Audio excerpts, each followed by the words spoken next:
Welcome to the Ostomy Body Positive Confidence Chronicles, where we highlight inspiring ostomy journeys through education, relatable stories, and expert insights. We also feature companies, products, and professionals improving ostomy care. Please like, share, subscribe, and or join our movement. The Facebook group link is in the description below. Okay, we are officially live. Woo, woo, woo. Nicole here with the lovely Trina Ricketts. Welcome, Trina. Thanks for joining me on this one.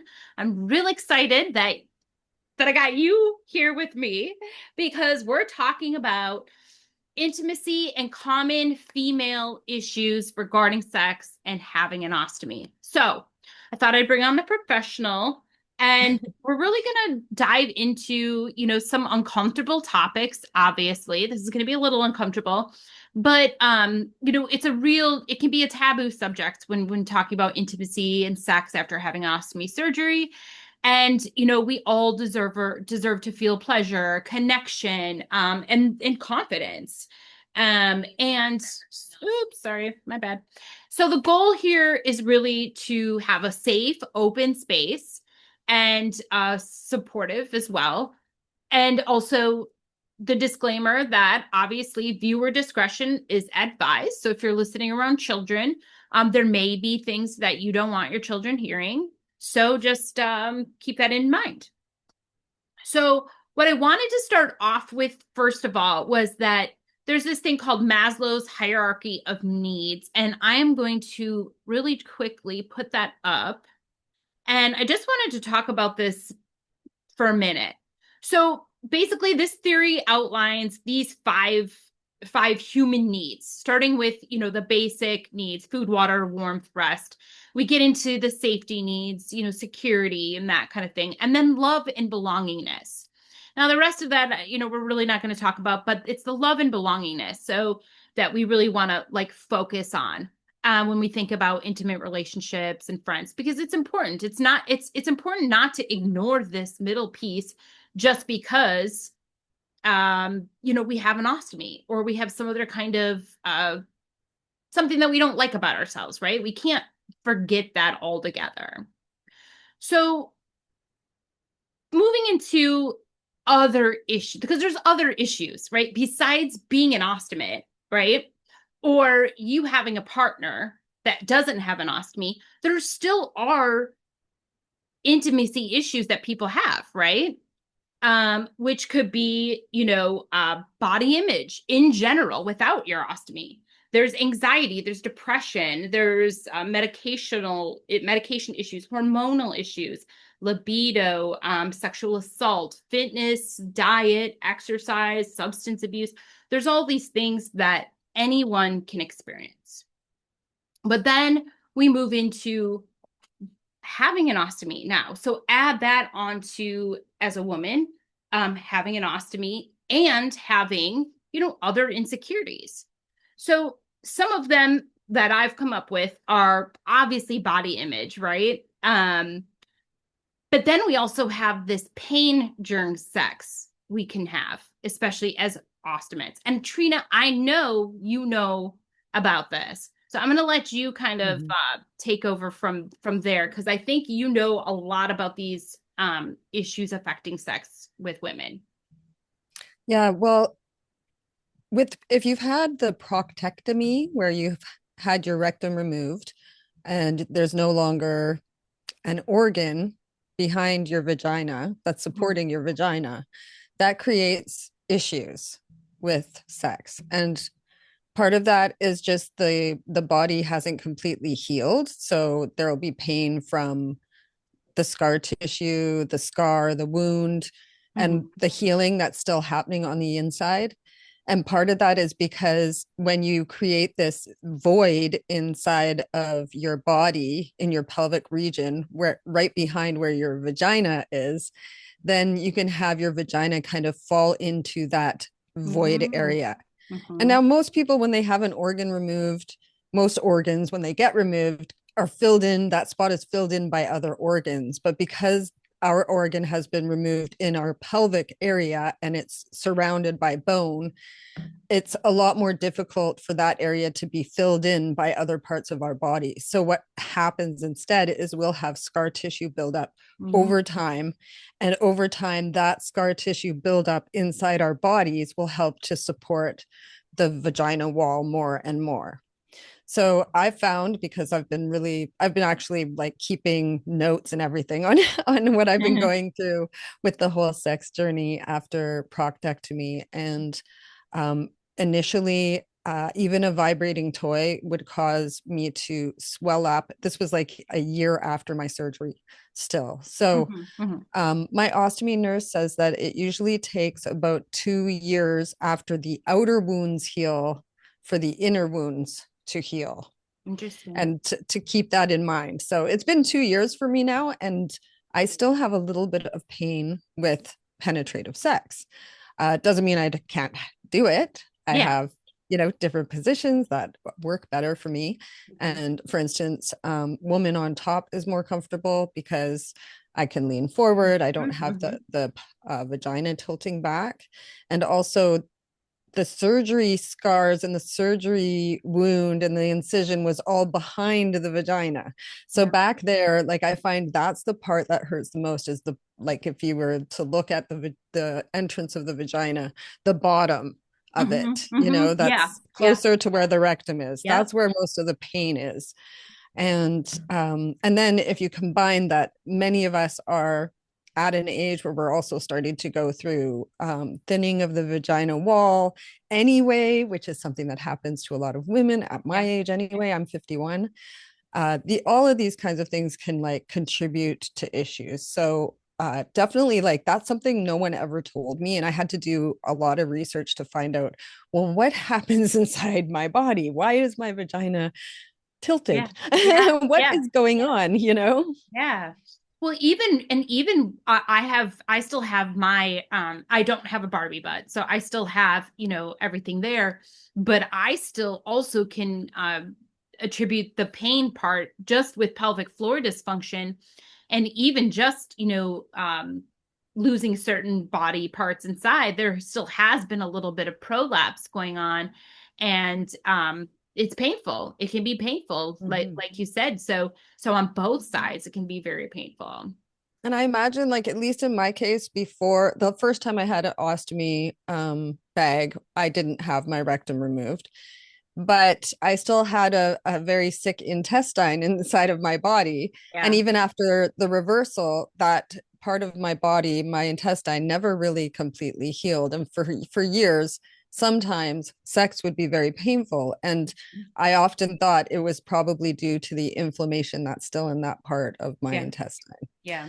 Because, for many of us, that's why we have this, have ostomy bags, is because of Crohn's and inflammation in our intestines. And that is in our pelvic part of our body. And I think it's really natural too, like for women, at least I know for me, it's been the case where I have a lot less interest in penetrative sex now. And I found ways to get my intimacy needs met without having to engage in penetrative sex very often. And awesome. I like that personally. And I think that's something that men and women all need to learn how to do, is to have amazing sex without penetration, because then when you do have penetration, it's even better anyway.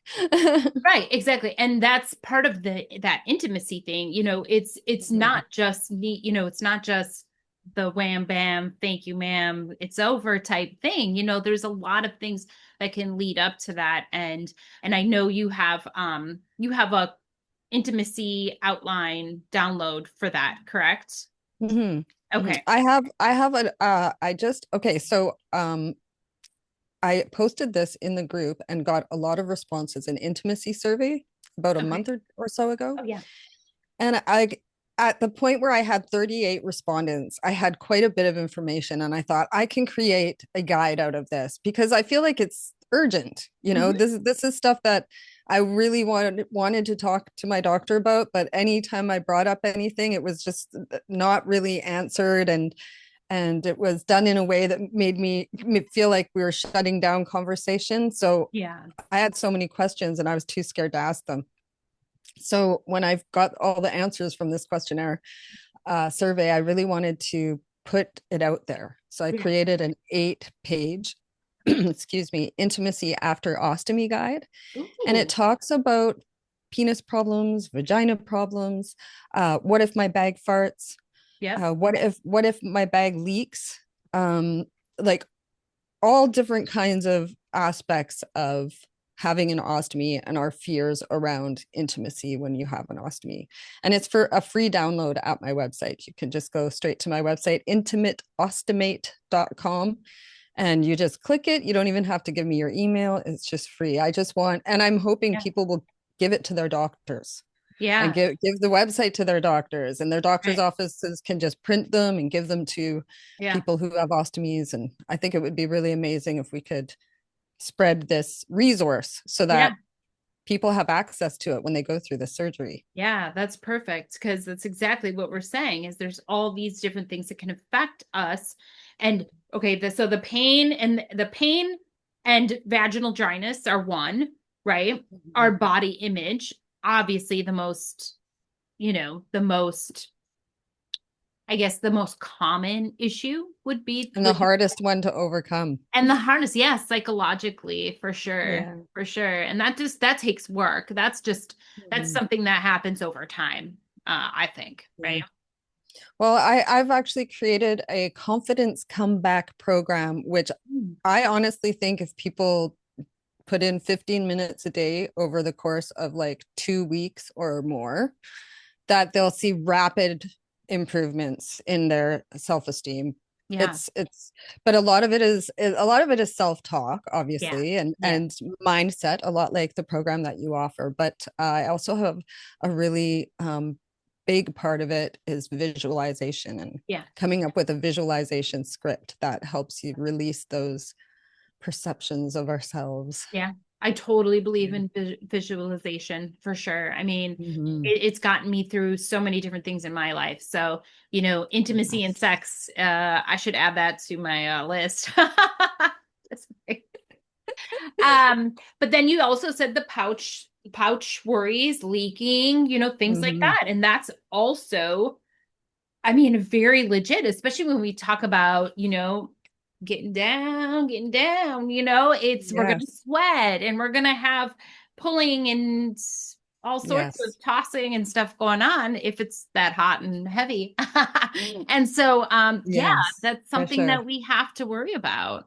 I mean, I had asked a question about that in a group when I first had my ostomy. I said, what do people wear to hold their bag in when they're having sex or like, making love? Yeah. And most people were saying belly bands and different things like Yeah. halter tops that they buy on Amazon and Yeah. whatnot. But quite a few people were like, nothing, like Mhm. they were proud of it. And I was like, wow, I want to be confident enough to wear nothing. So Sure. then I did that. I wore nothing. It was great. Everything was going fine. But then I had a sniff of some kind of smell.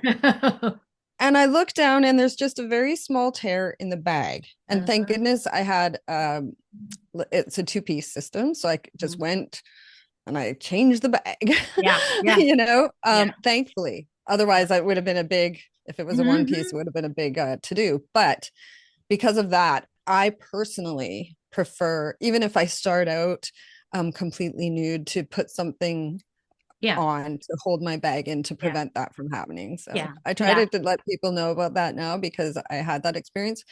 But from the respondents in the survey, the majority of people, well, actually, every single person who said that they had that happen to them, where their Mm. bag leaked during an intimate encounter, they said that their partner didn't Mm. even care and it Yeah. was no big deal. Yeah. And that was the case in my situation too. They didn't Yeah. care. Yeah. And I'm gonna get into that in a minute, but about, the supportive partners and that. But Mhm. that is very important. That's important. And another thing is just that emotional healing as well. Like we talked about the emotional healing, and I think that kind of that goes along with the body image thing Mhm. because sometimes that mental part and grieving our old body makes us just kind of shut down altogether, and we have to we have to redirect ourselves back to, that connection and support Mhm. that we're feeling. So, I really felt that because I used to be a stripper.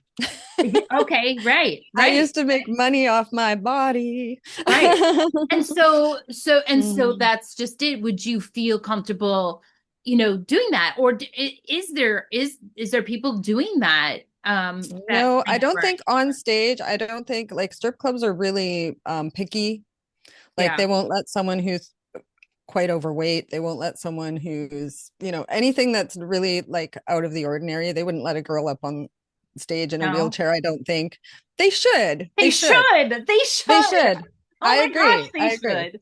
Yeah. But it's just most of them, they don't see it that way. They just don't want to put off their Yeah. audience, Yeah. which is Yeah. fine. I get it. But I think the big thing for me, you don't need to be a stripper to get that confidence back. Yeah. A big thing that I did and that I really recommend my coaching clients to do is to just be naked in your house when Yeah. you're alone. Walk Yes. around naked, look at yourself in the mirror, take pictures of yourself in the mirror.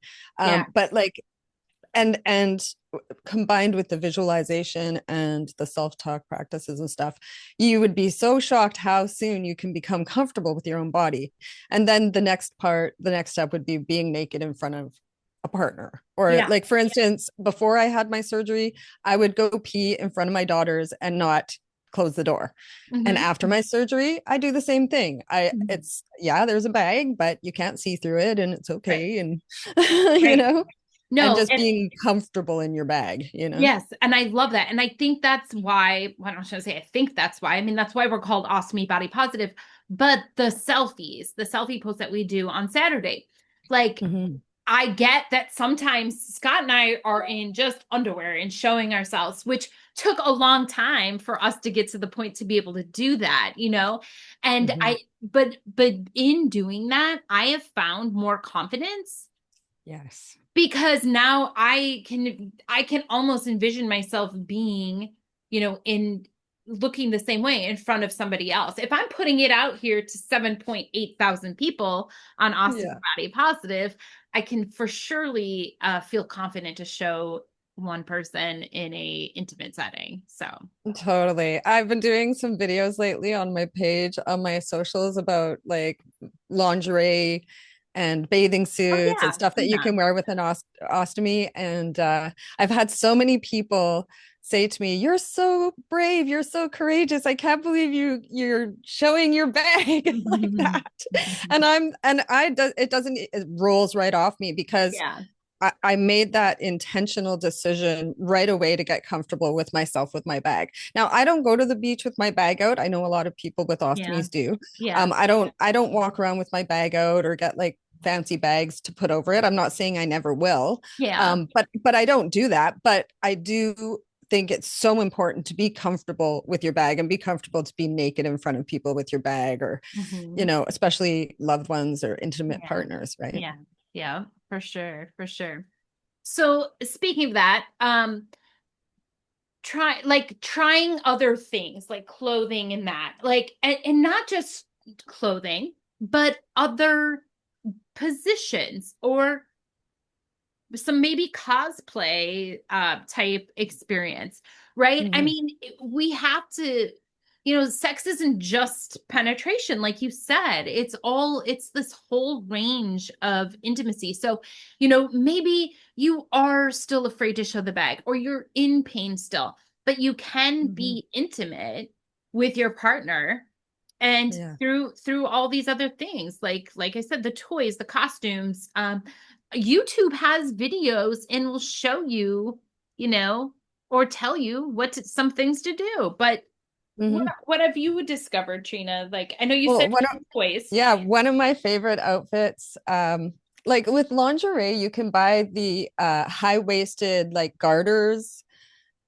They're like garter belts, and you don't have to put stockings on with them if you don't want to. Hmm. But they just hold your bag in and they're super sexy and they're stretchy and you could get them on Amazon. They're pretty cheap. Hmm. Um, I personally, like, I used to have someone who made them for me, and they were like more tighter. And I love that because the compression would reduce any sounds that might come out Yeah. during intimacy. But you know what I do when my bag farts and I'm in the middle of like some happy naked time is I just go, excuse me, and I put my hand over it, or I just keep saying what I'm saying or doing what I'm doing, and I just put my hand over it. I just act like Yeah. it's no big deal, you know? Yeah. I think that one of the other things I want to do is create another guide that's just for partners of how you can be supportive and how you can make your ostomate partner feel less self-conscious in the bedroom and that kind of thing. Because I've also had partners reach out to me and say, like, my wife got an ostomy bag and now she never wants to have sex, and she's so Mm-hmm. insecure and depressed, and I don't know what to do. I don't know how to support her. And that's like, it would be great to try and help the partners of people who are going through this. It's very, 100%. very hard to go through this. Like, Right. don't get me wrong, I act like it was a breeze, but it was not a breeze. Like, the first time I had an ostomy, I didn't even want to be alive. I Yeah. was so disgusted with myself, repulsed with myself, and felt worthless, Yeah. and Yeah. like a burden. And a lot of us are in not so great relationships with our health issues, and then that just compounds it and makes it so much worse. Yeah. So yeah, there are so many elements obviously to it, but Yeah. Yeah. And, yeah, and, it's and not forgetting too that our partners, I know I said this in the beginning, but our partners probably have their own insecurities without an ostomy as well, you yes. know? And then, like I said, Yeah. so yeah, I, I feel like they're not judging us as much as we think that we're being judged because, No, they're not. Especially like as women, the majority of men when they're in the bedroom, what they're thinking about is, does she like what I'm doing? That's oh, what they're thinking about. That's all they're thinking about. Does she like what I'm doing? And if they have some insecurities like we do, they might be like, I hope she doesn't think I look fat, or, whatever. They might have that, but a lot of the time they're just so focused on the one thing. They're just so aroused. Men are like that. They get really aroused. They get really focused on the one thing. The one thing is they want to make you feel good. And so they're wow. not they're not worrying about your bag. They're not, looking at a woman and thinking, I wish she was more like this. No, they're just thinking, how can I turn her on to the best of my ability? And like you said, like a lot of people who don't have ostomies have sexual difficulties. I've been an intimacy coach for a long time. I just kind of moved in more focusing on the ostomy space now, but people who've had prostate cancer, any like a lot of men have issues with erectile dysfunction, Mhm. and a lot of women struggle with libido, Yeah. especially after a certain age or after a certain number of years with the same partner. Like, there's just so many different reasons that sex can kind of fall off. And sometimes we might think it's the ostomy bag, but it'll have Yeah. nothing to do with that, That's you true. know? Right. And if we give the vibe like that, we don't want our partner to come near us because we're so insecure, they'll usually get the hint and they won't come near us. And then we become more lonely, we become more touch starved. Yeah. And it's but I was gonna say this one outfit that I love, which is so easy to put together if you want to look hot for your Yeah. man, Yeah. is a naughty librarian. You just get a Oh, plaid skirt. You can wear a belly band underneath. You wear plaid skirts and little T-bar panties in the bra that matches, and yeah. then like a little white tie-up shirt. Just tie it up in the front, and Yeah. some fake glasses. Put on some heels. You've got, and then for the actual fun time, you can leave your belly band and your skirt on, Yeah. so no one sees your bag, and you Yep. still look like that hot librarian. I love that.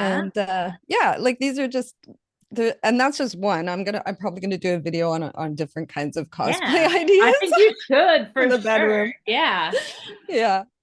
So I think the idea too is like have if you're having any sexual insecurities that are beyond, something that you can control, there's people like you, right, that have provide a a resource, right? You have a resource that Mhm. you can provide, you have coaching and that kind of thing.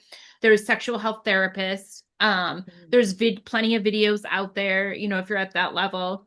But I think the most important thing is really back to that hierarchy of needs is, you can't, it says that you can't get to the next level of it until you have your basic needs met.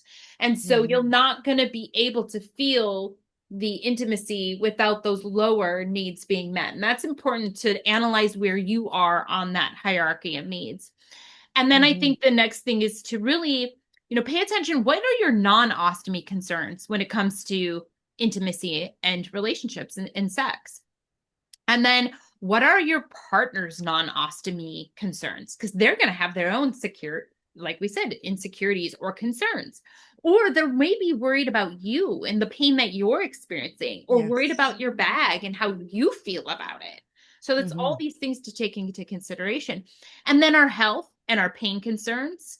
And then, how we can make it a special event, like the costumes, like the toys, like the positions, really playing with it and playing with those pictures, like Trina said, and, posting selfies if you feel confident to really start to build that again.